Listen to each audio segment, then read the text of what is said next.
आज के लेक्चर में हम डिस्कस करेंगे एंटी फंगल को और आज के लेक्चर के जो पॉइंट्स होंगे पहले हम वो डिस्कस करते हैं, फिर उसके बाद हम आएंगे towards the anti fungal. Okay, points क्या है हमारे? पहले हम जानेंगे, इंट्रोड्यूस करेंगे एंटी फंगल है क्या, फिर उसके बाद हम जानेंगे स्ट्रक्चर, और फिर उसके साथ साथ एंटी फंगल जो टारगेट्स हैं, यानी कि हमारे वो मेडिकेशन जो इस फंजाई के स्ट्रक्चर में मौजूद जो पर्टिकुलर पोर्शंस है जहाँ पर हमारे एंटी फंगल्स ने टारगेट करके उन पोर्शंस पर इन एंटी फंगल्स की ग्रोथ को ख़राब करना होता है, या मतलब वो जो हम ड्रग्स यूज़ करते हैं उनके साइड समझानेंगे, उनके टारगेट समझानेंगे। फिर उसके बाद हम आएंगे टुवर्ड्स एंटी फंगल क्लासेस जानेंगे, और एंटी फंगल के क्लासेस में हम लोग इकाइनो कैंडिन्स, एजोल्स, ट्राइजोल्स, एलाइलामीन्स, पोलीन्स और कुछ हमारे पास न्यूक्लियस पर एक्शन करने वाले मेडिकेशन हैं, उनके नेम्स और short medication mechanism of action हम जानेंगे। तो स्टार्ट करते हैं from the very first term कि एंटी फंगल है क्या। एंटी का मतलब है अगेंस्ट, फंगल जानते हैं आप लोग, फंजाई या फंगाई। तो फंजाई या फंगाई के अगेंस्ट जो ड्रग्स हैं, जो मेडिकेशन हैं, जो हम लोग यूज़ करते हैं उन डिजीज़ को ट्रीट करने के लिए जो फंजाई की वजह से होती है, तो उसको हम लोग उन मेडिकेशंस को कहते हैं एंटी फंगल। ओके, और हमारे पास ये एंटी फंगल सारे हैं। तो अभी स्टार्ट करते हैं हमारे फर्स्ट पॉइंट से कि structure with respect to anti fungal targets. Structure हम जानेंगे, हमारा सोच क्या होगा स्ट्रक्चर में, एंटी फंगल के टारगेट्स होंगे, यानी कि वो टारगेट्स हम इस स्ट्रक्चर में डिस्कस करेंगे जिन पर हमारे एंटी फंगल ने एक्शन करना होता है। वैसे तो यहाँ पर और बहुत सारी बातें होती हैं फंजाई के स्ट्रक्चर में, वहाँ पर हम नहीं जाएंगे, हमें स्पेसिफिकेशन की तरफ जाना है उन ड्रग्स के ऊपर जो स्पेसिफिक पॉइंट्स पर एक्शन करते हैं। तो उस पॉइंट्स को मद्देनजर रखते हुए हम लोग स्ट्रक्चर को डिस्कस करेंगे, मतलब स्ट्रक्चर का फुल डिटेल नहीं है, सिर्फ स्ट्रक्चर के वो पॉइंट्स हैं जहाँ पर हमारे मेडिकेशन ने जाकर के एक्शन करना होता है। वेल, तो आप लोग जानते हैं कि फंजाई में होता है न्यूक्लियस। फंजाई फंगाई आप लोगों का प्रोनाउंसिएशन है, ओके, कंफ्यूज नहीं होना, फंजाई फंगाई एक ही है। तो आपके फंजाई या फंगाई में होता है न्यूक्लियस, उसके बाद उसको कवर किया होता है सेल मेम्ब्रेन ने, और फिर उसके बाद होता है सेल वॉल। सेल वॉल जो है वो बना होता है काइटिन से, प्रोटीन से और बीटा ग्लूकेन से। बीटा ग्लूकेन के हवाले से यहाँ पर आप लोगों ने पॉइंट याद रखना है कि जो बीटा ग्लूकेन है ये by mean of beta glucan synthase enzyme बनता है, और यहाँ पर काइटिन प्रोटीन भी होते हैं जो कि सेल वॉल को बनाते हैं। और ये जो बीटा ग्लूकेन है इसका रोल क्या होता है? इसका रोल है इन काइटिन और प्रोटीन्स का जो स्ट्रक्चर है उसको थोड़ा सा हार्ड करना। मतलब ये कि स्ट्रक्चर सपोर्ट करवाना कौन कर रहा होता है? बीटा ग्लूकेन करता है। असल में ये एक तरह से, मतलब ये जो है एक स्ट्रिंग से होती हैं, मतलब धारियाँ होती हैं बहुत सारे, यूं यूं धारियाँ होती हैं बहुत सारे, तो जिनके थ्रू क्या होता है, ये जो फिर काइटिन का ऊपर वाला लेयर है और फिर जो प्रोटीन होती है, प्रोटीन और काइटिन होते हैं, उनको ये एक तरह से मतलब होल्ड करता है। तो इस तरह से फिर स्ट्रक्चर जो है वो सेल वॉल का बहुत हार्ड बन जाता है, इन शॉर्ट। तो ये हुआ क्या, हमारे बीटा ग्लूकेन सिंथेज जो है वो बीटा ग्लूकेन बनाते हैं जो प्रोटीन और काइटिन को मजीद होल्ड करते हैं। तो इस तरह से फिर सेल वॉल जो है वो बहुत हार्ड बन जाता है, अच्छा बन जाता है।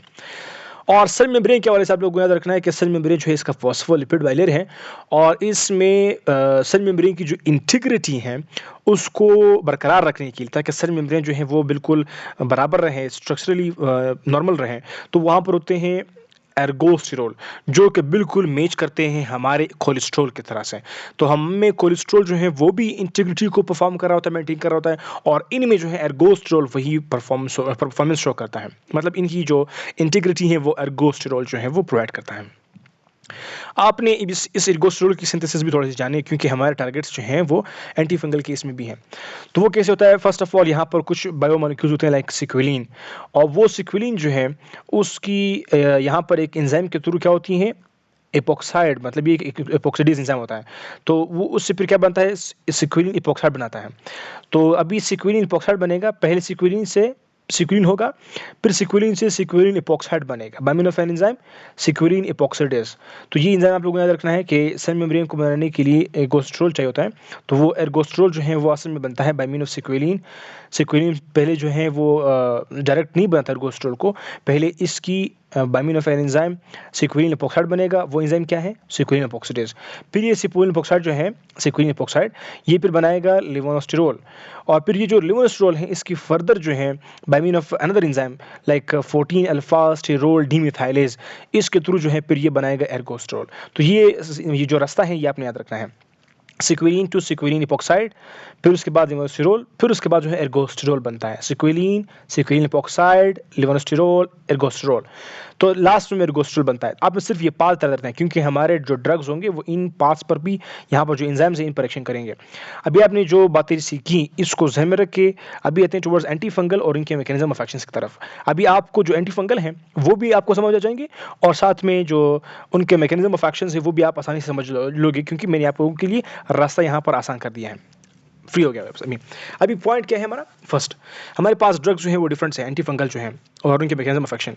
ड्रग्स हमारे पास हमारे क्या है, हमारे यहाँ पर है इकेनोकैंडिन्स, ये एक क्लास है हमारे पास है, फिर एजोल है, फिर हमारे पास ट्राइजोल, ये एजोल ट्राइजोल एक क्लास है, फिर उसके बाद जो है लाइलामीन्स हैं और फिर उसके बाद पोलिन्स हैं और यहाँ पर हमारे पास है न्यूक्लियस पर एक्शन करने वाले ग्रेजुफिलुइन और फ्लूसाइटोसिन।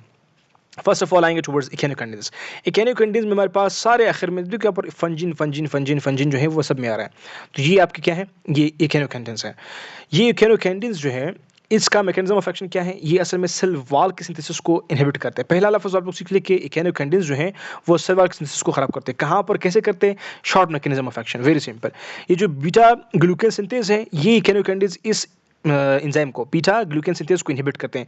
जब ये इनहिबिट होगा तो फिर सेल वॉल की जो इंटीग्रिटी है, मतलब सेल वॉल का जो स्ट्रक्चरल सपोर्ट है वो कमज़ोर हो जाएगा। तो जब वो कमज़ोर होगा फिर इस तरह से मजीद जो है ये विथस्टैंड नहीं करेगा। जो फंजाई हैं वो हमारे बाकी जो ड्रग्स होंगे या बाकी जो इन्वायरमेंट है उसके खिलाफ इसकी ज़िंदगी जो है, इसका लाइफ टाइम जो है वो फिर कमज़ोर हो जाएगा, कम हो जाएगा। तो इस तरह से आसानी से फिर ये ख़त्म हो जाएंगे ये फंजाई जो है, फिर इसकी इसकी सिडल एक्शन हो जाएगी।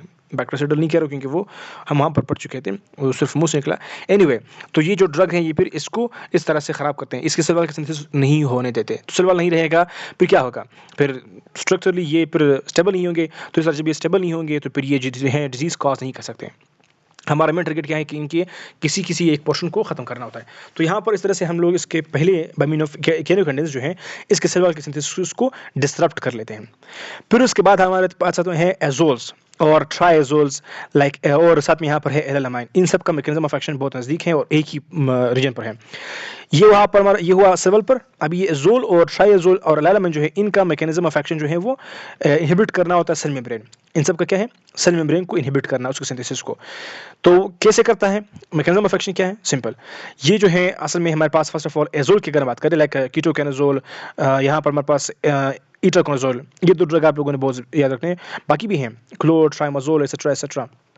वेल, एजोल्स और ट्राइएजोल्स जो हैं इनका मैकेनिज्म ऑफ एक्शन और लाइलामाइन का मैकेनिज्म ऑफ एक्शन जो है वो रिलेटेड है टू द सेल मेम्ब्रेन।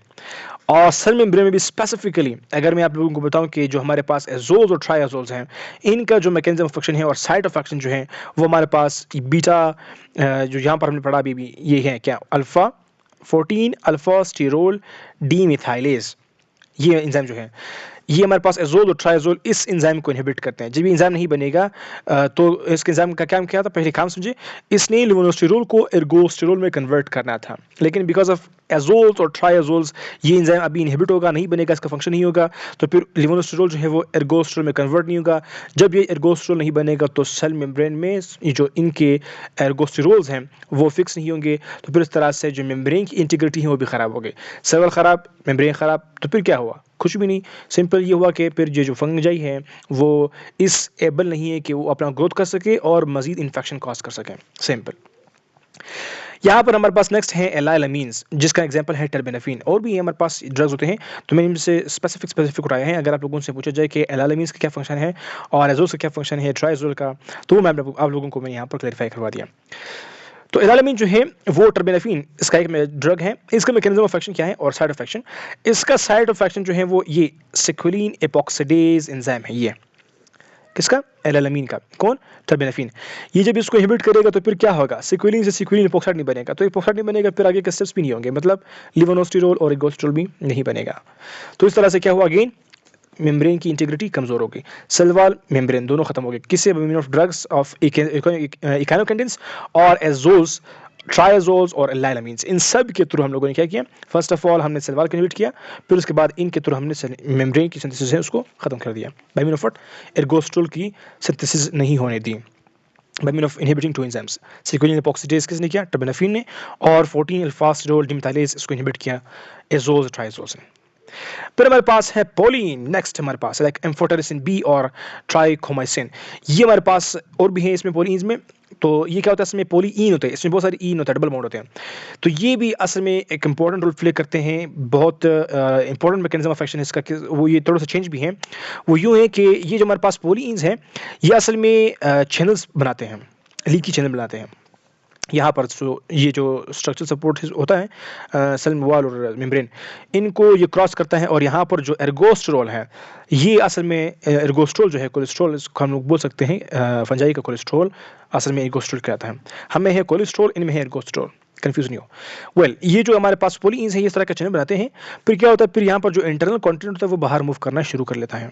इस तरह से फंजाई श्रिंक हो जाएगी और फिर इसके जो इंटरनल कंटेंट है वो रहेगा नहीं। जब अगर इंटरनल कंटेंट नहीं है तो फिर ये अपना जो है वो ग्रोथ नहीं कर सकता। अगर आपके पास कोई चीज़ नहीं है ग्रोथ करने के लिए तो फिर आप ग्रोथ कैसे करेंगे? पहले यहाँ पर चीज़ें थी, इंटरनल कंटेंट था जिसके ज़रिए से ये फिर अपना जो है वो मटेरियल बना रहा था और ग्रोथ कर रहा था। लेकिन अभी वो नहीं रहा, because of what? Because of these porins, these channels, जिनके थ्रू वो बाहर गया। और यहाँ पर वेरी इंपॉर्टेंट जो डिस्कस पॉइंट है वो है पोटाशियम, कि पोटाशियम की ये इफेक्ट्स करवाएगा। तो पोटाशियम जब बाहर जाएगा ये बहुत इंपॉर्टेंट रोल प्ले करता है फंजाई के हवाले से। तो ये यहाँ से फिर बाहर आएंगे अलॉन्ग विद दिस फ्लूइड भी जब बाहर जाएगा। तो फिर इस तरह से जो फंजाई हैं वो फिर अपना जो है इंटरनल कंटेंट लूज़ करके इसकी मजीद जो प्रोडक्शन है वो कम हो जाएगी। तो ये पोरीन्स का मैकेनिज्म ऑफ एक्शन है कि ये चैनल बनाते हैं, पोरिन चैनल्स, पोर्स होते हैं, पोर्स पोर्स पोर्स पोर्स। फिर हमारे पास है न्यूक्लियस के ऊपर एक्शन करने वाले। तो इनके न्यूक्लियस में क्या होता है, डीएनए है और साथ में यहाँ पर मैंने माइटोकॉन्ड्रिया भी लिखा हुआ है क्योंकि हमारे पास जो ड्रग्स हैं वो डीएनए और माइटोकॉन्ड्रिया पर एक्शन करते हैं। बाकी यहाँ पर न्यूक्लियस के अंदर इनका कोई और रोल नहीं होता।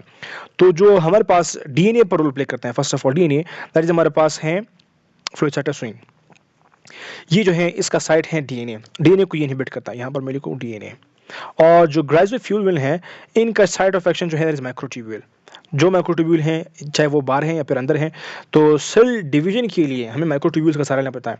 तो इन शॉर्ट ये माइक्रोट्यूब्यूल्स को जो है वो इनहिबिट करेंगे। जब माइक्रोट्यूब्यूल्स इनहिबिट हो गए तो फिर सेल डिवीजन होगा नहीं होगा। तो इस तरह से ये बैक्टीरियोस्टैटिक में फिर बोल रहा हूँ। इस तरह से ये जो फंजीस्टैटिक है वो एक्शन शो करेगा बाय मीन ऑफ ग्लाइसोफ्यूल और डीएनए की सिंथेसिस को डिस्टर्ब करेंगे फ्लोसाइटोसिन, और साथ में सेल वॉल की सिंथेसिस को एकिनोकेंडिन्स और एजोल्स, एलालामीन्स, ट्राइएजोल जो हैं ये इनहिबिट करेंगे सेल मेम्ब्रेन की सिंथेसिस को। बाय मीन ऑफ एर्गोस्ट्रोल की सिंथेसिस नहीं होगा by mean of two enzymes. यहाँ पर जो एलालामीन्स हैं वो सिक्वेरिन एपॉक्सीडेज को इनहिबिट करेंगे और एजोल्स जो हैं वो 14 अल्फा स्टिरोल डीमिथाइलेज को इनहिबिट करेंगे। इस तरह से दोनों के थ्रू फिर एर्गोस्ट्रोल नहीं बनेगा। जब एर्गोस्ट्रोल नहीं होगा तो फिर जो सेल मेम्ब्रेन की इंटीग्रिटी है वो नहीं होगी। तो सेल मेम्ब्रेन, सेल वॉल और साथ में इंटरनल कंटेंट हमने बाहर निकाला और फिर यहाँ पर माइटोकॉन्ड्रिया को इनहिबिट करवाया, फिर डीएनए को ख़राब करवाया। तो इस तरह से हमने असल में एंटी फंजाई के थ्रू इस फंजाई का खाना ख़राब कर दिया। That's it, simple. I hope समझ आ गया। फिर कोई क्वेश्चन है पूछ सकते हैं।